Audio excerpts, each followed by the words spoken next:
विषय चल रहा है, ईश्वर सर्वोपरि है। ईश्वर से ऊपर कोई भी नहीं है।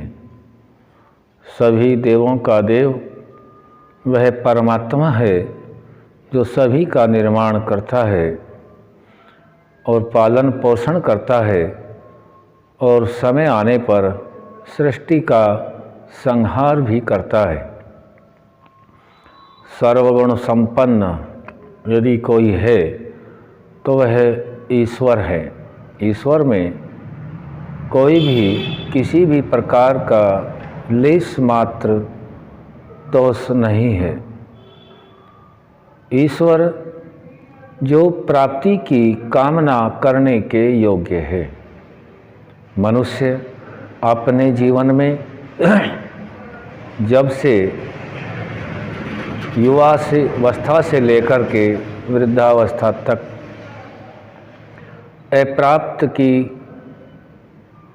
अप्राप्त के लिए प्रयत्न करता रहता है प्राप्त करने के लिए। अर्थात जो मनुष्य को अप्राप्त है उसी के लिए जीवन पर्यंत प्रयास करता है। अप्राप्त हमारे बहुत से साधन हैं, ज्ञान है और अन्य प्रकार की विद्याएं हैं। यदि हम अपने जीवन में देखें तो मनुष्य भोजन भी प्राप्त करता है, यश को भी प्राप्त करता है, बल, विद्या, धन आदि सभी को प्राप्त करने के लिए प्रयास करता है, क्योंकि मनुष्य से यह अप्राप्त है। और दूसरी दृष्टि से हम देखें, जो मनुष्य प्राप्त करता है अधिकतर यही देखा जाता है कि प्राप्ति जो करता है, जितना भी भौतिक संसाधनों को एकत्र करता है वह कामना से ही करता है। यदि कामना न हो तो कुछ भी प्राप्त नहीं कर सकता। प्राप्त उसी को करता है जो अप्राप्त है। अर्थात जो हमारे पास नहीं है उसकी हमें आवश्यकता है, चाहे वह ऐश्वर्य हो, ज्ञान आदि सभी को प्राप्त करता है। और सभी कुछ जो प्राप्त करना है और जो हमारे लिए अप्राप्त है वह सभी इस सृष्टि में पहले से ही विद्यमान है। पहले से ही विद्यमान होने का कारण यदि हम देखें तो वह सभी उसी परमात्मा ने, जो ईश्वर सर्वोपरि है, पहले से ही दे रखे हैं। आज हमारे पास कोई वस्तु अप्राप्त है तो हम प्राप्त करने के लिए प्रयास करते हैं। जब वह प्राप्त हो जाता है तब अन्य को प्राप्त करने में लग जाते हैं। यदि हम वो संपदा को देखें तो जितनी भी संपदा हमने प्राप्त की है पहले तो यह अप्राप्त थी, लेकिन संतुष्टि नहीं है, फिर भी उसको प्राप्त करने में लगे रहते हैं। यदि हम धन की ओर देखें तो इसी प्रकार धन का भी विषय है। धन के लिए प्रयास करता है क्योंकि वह अप्राप्त है, उसके लिए प्रयास करता है और प्राप्त होने पर फिर उसकी इच्छा बढ़ जाती है, उसे और चाहिए और चाहिए और चाहिए। इसी प्रकार जीवन पर्यंत मनुष्य जितने भी भौतिक साधन हैं, चाहे वे धन हैं, विद्या है, वस्त्र हैं, भोजन, यश आदि जितना भी कुछ है, सभी कुछ अप्राप्त है और उसको प्राप्ति के लिए संपूर्ण जीवन लगा देता है, लेकिन उसको पूर्ण संतुष्टि नहीं हो पाती।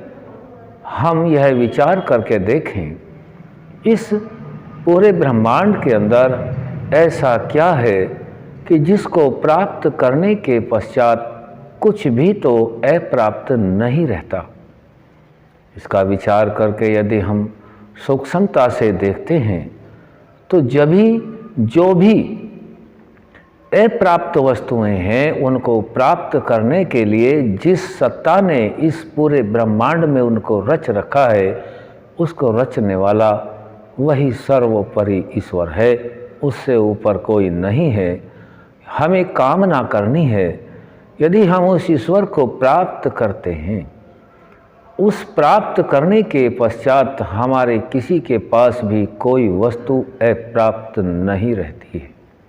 इसलिए ईश्वर सर्वोपरि है और हमें अपने भौतिक साधनों को भी प्राप्त करते हुए, शरीर है इसकी पूर्ति करते हुए, धर्मानुकूल वर्तते हुए और सर्वोपरि ईश्वर को मानकर अपने दैनिक जीवन में सभी कार्यों को करते हुए हम सभी मनुष्य जाति उन्नति को प्राप्त होती है। बिना ईश्वर के प्राप्ति के गुण को जाने बिना उन्नति का दूसरा अन्य कोई कारण नहीं है, क्योंकि यही एक ऐसा पदार्थ है जिसको प्राप्त करने के पश्चात कुछ भी तो अप्राप्त नहीं रहता है। और यही हम सब समझना चाहते हैं कि अप्राप्त को प्राप्त करने के लिए जीवन भर प्रयास करते हैं, भौतिक साधनों को भी हम प्राप्त करते हैं, तो वह भी हमें धर्मानुकूल ही आत्मा, पवित्र आत्मा करने के उपरांत ही हमें वह प्राप्त करना है।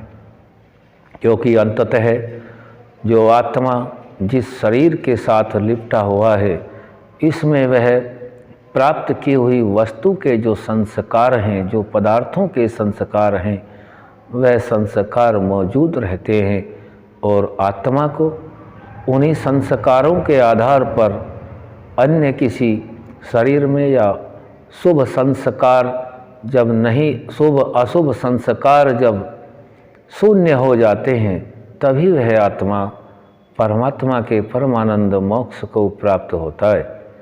उसके लिए मनुष्य को प्रतिदिन प्रयास करना होता है। जैसे अपने जीवन में हम भौतिक साधनों को एकत्र करने के लिए दिन रात एक कर देते हैं और सभी प्रकार से हम उन ऐश्वर्यों को प्राप्त करना चाहते हैं, तो हम सभी यह जानते हैं कि ईश्वर एक ऐसा ही पदार्थ है जो प्राप्त होने के बाद कुछ भी अप्राप्त नहीं है। इसलिए हम सभी को योग्य है कि भौतिक साधनों को भी प्राप्त करते हुए और ईश्वर जो सर्वोपरि है उसको सर्वोपरि ही मानकर अपने सभी दैनिक कार्यों को करते रहें। यही हमारी उन्नति का कारण बनता है। किसी भी व्यक्ति के अंदर राग और द्वेष पैदा नहीं हो सकता, क्योंकि यह सब कुछ ईश्वर का दिया हुआ है और उसी की प्राप्ति के लिए हम भौतिक साधनों को जो प्राप्त करते हैं, ये तो गौणिक हैं। आवश्यक तो हैं, लेकिन ईश्वर के आगे गौण हैं और आत्मा का मुख्य विषय मोक्ष प्राप्त करने का है। यह मानव का जो शरीर रूपी रथ परमात्मा की कृपा से हम सभी आत्माओं को मिला हुआ है। हमें अपने प्रयोजन को जानकर ही अपने जीवन की दूरी तय करनी है। इस प्रकार से हम वर्तते हैं तो हम सभी यह जान लेंगे, जानने का प्रयास करेंगे कि जो प्राप्ति की कामना करने के योग्य है वह सर्वोपरि ईश्वर है। बाकी सभी को भी प्राप्त करते रहें, लेकिन सर्वोपरि ईश्वर को मानकर ही करें। यह सभी कुछ पहले भी परमपिता परमात्मा उस ईश्वर का ही था, आज भी उसी का है, और जब शरीर और आत्मा का वियोग होगा तब भी यह उसी का होगा। ओम शम।